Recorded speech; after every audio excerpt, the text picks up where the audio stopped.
خالق کائنات جل جلالہ کا شکر ادا کرتے ہوئے سید عالم نور مجسم شفیع معظم صلی اللہ علیہ وسلم کے دربار گہر بار میں کروڑوں بار درود و سلام کا نذرانہ پیش کرتے ہیں کہ خالق کائنات جل جلالہ نے آپ کی روشن ذات کے صدقے ہر کرم سے مالا مال فرمایا ہے۔ اگر آپ نہ ہوتے تو کائنات نہ ہوتی اور کسی چیز کا وجود نہ ہوتا، ایمان کی رونق ہمیں میسر نہ آتی۔ اے کہ پرتو تیرے ہاتھ کا مہتاب کا نور، چاند بھی چاند بنا پا کے اشارہ تیرا، چشم ہستی صفت دیدہ عامہ ہوتی، دیدہ کن میں گر نور نہ ہوتا تیرا۔ سید عالم نور مجسم شفیع معظم صلی اللہ علیہ وسلم کی ذات گرامی کا یہ کرم ہے کہ آپ نے دکھائے بغیر بندوں کو رب کا یقین دلایا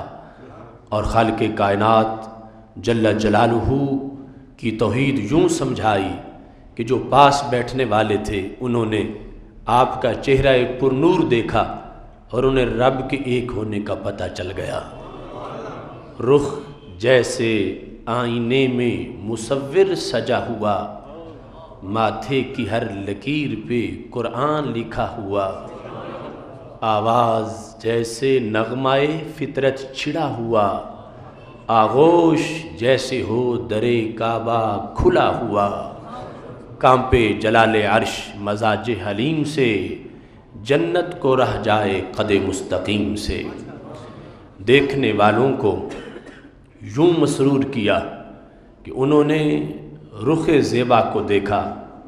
اور جلوہ خداوندی تک پہنچ گئے، اور پھر ان کو اتنی شان ملی کہ ان کے ذریعے سے واسطہ در واسطہ صدیوں کے بعد آج ہم تک جو دین پہنچا